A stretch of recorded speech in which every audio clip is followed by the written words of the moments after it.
All right. Well, it just turned over 11 a.m. here on the West Coast in California. So I want to say welcome everybody to the Mylio Photos Coffee Break. My name is Angela Andrieux, and I know most of the faces here. So you all know that I'm a product evangelist for Mylio, and my job is to help you guys be successful with the software. Today, I'm joined by my co-host, Lori Rubin, and she's going to be keeping an eye on the chat and letting me know if there's anything there that I missed. But today's topic, we're going to cover sharing on mobile devices. So we have talked in the past about ways that you can share using your computer, and that's what we usually demo on here for this show. But I know a lot of you like to travel, you have mobile devices, and while the interface is very similar on mobile devices, it's not exactly the same, and there's a few different quirks and advantages, especially for sharing when you're on mobile.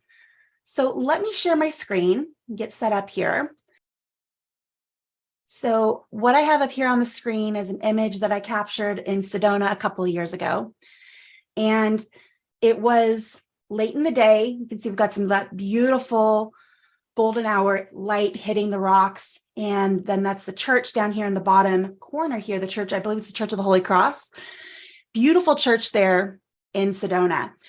And I want to share this picture on social media. Maybe I want to text message it to a friend or email. I'm going to show you all of those different ways we can share things here in Mylio Photos from the iPad. And it's going to be very similar if you're on an Android phone or an iPhone. And I can show you that here in a little bit as well. So when we're sharing on mobile, the first thing we're going to want to take care of is setting our sharing settings. So I'm going to go up to the More menu in the upper right and go down to Settings and choose Export and Sharing. And this is where we're going to choose what type of file we want to share. Now, the type of file we choose is going to vary depending on what our intended purpose is. So if we're sharing something to, let's say, Facebook or Instagram, we're probably going to want to do a JPEG. A large or medium resolution is fine. Quality medium, I think, is adequate. We'll talk a moment here about safe share and metadata. sRGB is great. And then it's up to you whether or not you want to apply a watermark. So those are your options there. So if you're wanting to send a picture to another editing application, for instance, that's when you might want to choose the unmodified original. Or if you're sending something to a print lab, you might want to choose a TIFF. And when you're doing a TIFF, you're going to probably want to do the maximum available resolution and the highest possible quality. And use the color space suggested by the color lab that you're working with. Most of them are going to probably recommend Adobe RGB, ProPhoto, or sRGB. But each lab works a little bit differently, so I would check with them on what they recommend. And then I would choose the highest quality bit depth that you have possible for that particular image. So let's start with sharing something to social media. I'm going to go back up here and choose a JPEG. And I'm going to choose a large resolution, medium quality, and then let's talk a little bit about safe share and metadata. So safe share, if you haven't encountered this before, this strips all of your metadata from the picture before you share it to social media. And there's some really great advantages to this in that it enables certain privacy things. When you share a picture on social media, let's say this is a picture of your kids playing soccer in the park, where they play in the park every Saturday afternoon. You've gone through in Mylio, you've added your kid's name as a face tag. Perhaps you took it on your phone, which has GPS data. And then it has a date, and maybe you've shared pictures from this park before. So when you have all that information embedded in a photo, you're telling people on social media, those you know and maybe those you don't know, your kid's name, where they like to play. And all of this information is there in your photo. So if you have something with that kind of sensitive data, you might want to turn on Safe Share to strip all of that out. And that's a really great thing, especially when you're dealing with pictures of people and most specifically children. I personally, for most of my artwork, that's not as big of a concern. So I'm going to turn that off. And I'm going to go down here to metadata. And this is where I can specifically control which metadata is embedded. So I'm going to turn off the camera EXIF. What that means is people aren't going to be able to look at the file and see my settings. That's not a huge deal to me, but I typically just keep it off for good measure. Caption and keywords. If you were sending this to a stock photo agency, you probably want to keep those keywords embedded because that's going to help people find that photo. But for now, I'm going to keep that off. Ratings is personal to me. What I do want to include is my copyright information and my IPTC. IPTC information is like a business card that's embedded in my photo, and that has my contact information. So if somebody wants to purchase or license my photo and they're not interested in stealing my photo, which that's always a risk when you put it out there on the internet, they can reach me. So that information is then embedded in my photo. So I choose to have my copyright and IPTC included. I do choose to strip the people information because I don't want to inadvertently put out somebody's personal information. And the place information, that really can go either way. I mean, sometimes it's nice to have that GPS information, but if you're a fine art photographer, a landscape photographer, there are some reasons people like to strip that metadata out of their photos. And if you're going and photographing a sensitive location, let's say that's been kind of environmentally compromised and too many photographers are going there and you want to kind of keep it a secret, there are times that stripping that place information might be useful. So for me, copyright and IPTC are always on. So I'm going to go ahead and just step back. And now all of my export settings for sharing to social media are ready to go. I can then close out of this menu and then go back here to my picture and hit that share icon. And what this does is it opens up what's called the share sheet. And this is a term that if you're in the software development world, you're going to know that that's on Android and it's on iOS. And basically what it is just the operating system's format for all of the different sharing that you can do on a mobile device. The options on Android and on iOS are going to be slightly different, and the different applications that are in there can vary. So Mylio has no control over what applications are here.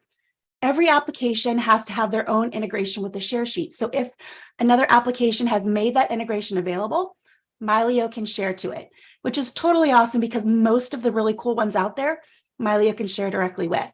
So we can go straight to, let's say, Instagram. And I'm going to go ahead and pull that up and say, I want to make that into a post. And we can just say, call this Sedona Sunset and say, okay. And then we're going to be able to post this directly to Instagram. And my iPad's being really slow. Let's see here. Try that one more time. Post, and share. All right, for some reason, Instagram isn't behaving, so let's go ahead and try Facebook. Try that one instead. This looks like it might work better. So I'm going to actually switch this to, let's see here. What are my options? Oh, that's good. So we can just, again, put in here Sedona Sunset, hit next. It's going to ask where we want to put it. And on my public feed, and share. And now I've just shared this to Facebook, and it was that easy. Now, we also have the option of sharing these things to email, to text messages, and many other applications. This is also a great way if you want to share a photo to another editing app. So if you want to open up something in an external editor, it's the exact same process. So let's go ahead and hit that share button again. And I want to text this picture to my mom because she actually happened to be there in Sedona with me that day. So I want to send her this picture. I can type in a note if I want to and just hit send. And again, it's that easy to share a photo with somebody. And because I made those settings prior, whatever settings I set there are the quality of the image that's being sent. It would be the exact same thing to go with an email. It's going to pull up an email message, and I will use my default email settings to go ahead and send that message. I'm going to cancel out of there for now. Are there any questions before we move on? All right. So one other thing that I wanted to bring up in this sharing option, let me go ahead and I'm going to switch over to my phone. Angela, because I have like another app. Go ahead. Yeah, it sounds like somebody was going to ask you a question. Oh, sure. Go for it. I'm sorry. I do have a question. I was trying to get it unmuted. I was fumbling. So how I must have looked down just as you went to where you did the sharing from. How did you get there? Where, you talked about the settings and the export sharing and stuff, but how did you move there?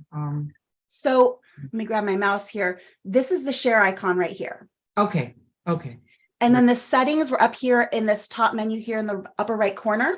Okay. And you go into settings and export and sharing. Excellent. Thank you very much. You're very welcome. All right.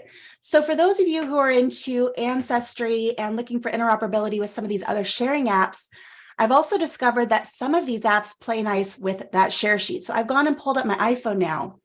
And again, I've got those same settings inserted here. So again, I can hit the share icon, and I actually have my heritage loaded on this particular phone. So I've set up my family tree. I've made some images. I can go ahead and send these images that I have from my family history into that family tree. Actually, let me do something a little bit better here. I have a document that I want to share. It wasn't in there. It was, I put it in my Mylio Inbox. So this is pretty cool. This is the enlistment record for my great-grandfather in when he enlisted for World War I. And it goes through and it says when he enlisted, when he was discharged, and why. And he was discharged because he was a Swiss citizen. So he tried to enlist and they said, a month and a half later, nope, you're not going to serve. But we have this record, and we were actually kind of crowdsourcing some information this last week with my family because my cousin's daughter is working on a college application and a scholarship application. And they needed to know if she had World War I relatives or relatives who served in World War I. So one of my aunts had this document. I was then able to save this document directly to Mylio from a text message. And let me actually show you really quick how I did that, because that's pretty cool. That was over here in this thread over here. And here's this document, and you'll see I can just hit the download button, or I can hit the share, and I can select Mylio there. That put that into my Mylio inbox. So now I can go into Mylio and I can attach this to that family member, and I can do all sorts of things with it. So now if I want to share this to my Ancestry apps, I can hit that share button, go over here to my heritage, and then upload this to my family tree. So not all applications, like I said, have this share sheet capability. If you have an application or service that you're using that you want this functionality for, contact that company because they need to enable that in their app. It's not something that Mylio can do, but once they do, Mylio can work with it. And I just think this is a really cool way to work between these different systems. All right. So that in a nutshell is all of the sharing capabilities we have on mobile devices. Are there any questions? Any other thoughts today? So I know this is a relatively short series, but I wanted to make sure everybody knew what options were available as you're going through and sharing and how to access them. So let me go ahead and close this out here and stop my sharing. All right. So what apps have you guys tried to share with on mobile? I'm curious to know which ones you guys like to use. Is it specifically for editing, or are you sharing to social media? And what platforms do you try to share with? Anybody? All right. Do you see a question in the chat? How do we empty the Mylio inbox? That's a really, really good question. Let me pull up my desktop app here for a second, and I will show you. All right, so share my screen again. All right, so up on the screen, you guys see my Mylio inbox. And I've got a handful of images in here. And this is basically, for those of you who aren't aware, when you use the Mylio inbox, this is an easy kind of catch-all for things that come into Mylio. When you save something from a mobile app into Mylio, this is where it's going to go. You also have the option on your computer. Let me go ahead and just pull up a Finder window here really quick to save things directly into your Mylio inbox. So here's my Mylio inbox. You can see it's listed over here in my favorites. And this is going to be in your favorites on both Windows Explorer and macOS Finder. So if you have images that you want to organize that are like kind of scattered around your computer, you can just drop them into this folder, and that'll automatically bring them into your Mylio library. What you do with them from there is completely up to you. You can see I have kind of just a smattering of different things that I've played with here in my inbox, but you can easily move them. So I can just go to this image here and right click and say move to folder. and then choose where I want that to go. So if I go here into my photos, and I believe I've got one down here called Scan Family Photos. Actually, I think it was in other pictures. Let's see here. Scan Family Photos. There we go. I can go ahead and select that, and that's going to move that image to that folder that's a little bit more organized. And I can do the same with any of the rest of these images. And sometimes like this one, this was just something I wanted to share online. I put my logo on it. Maybe I don't want to keep this one. I can just simply hit delete and delete it from my library. And that is a permanent delete across all my devices. So that's something to keep in mind, but you just move it around like you do with any other folder. So you just make this like your file pile. And when you have time, you move them to the places that they belong. Any other questions? Looks like Lynn has a question about the difference between JPEGs and TIFFs. That's a very good question. So best way to answer this. So JPEGs are much smaller files. TIFFs are typically larger files. JPEGs are lower quality. TIFFs are typically much higher quality. JPEGs are lossy.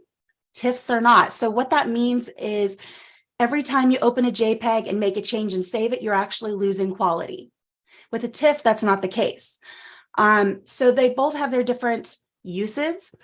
JPEGs are primarily used for sharing things over social media, texting to friends and family, things like that.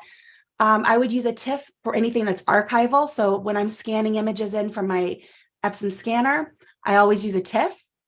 When I do my edits, I usually save those edits, especially if it's something that I really value.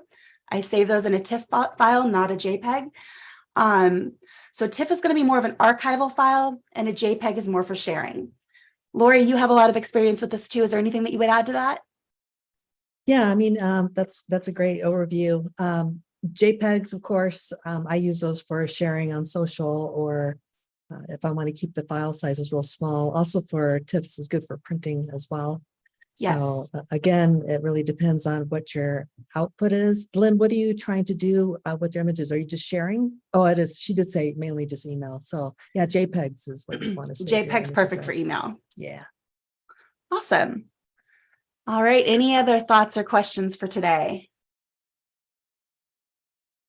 All right. Well, I think that's it then for today. I want to go ahead and turn you guys loose. This has been a fairly short coffee break, but hopefully you had a chance to sip down a cup of whatever you're drinking today and learn a little something about using Mylio. If you have any other topics or suggestions that you guys would like to see, feel free to send me a note on the community or comment on any one of the other posts, and I will gladly take that under advisement. We're filling up our calendars for the next couple of months for upcoming coffee breaks.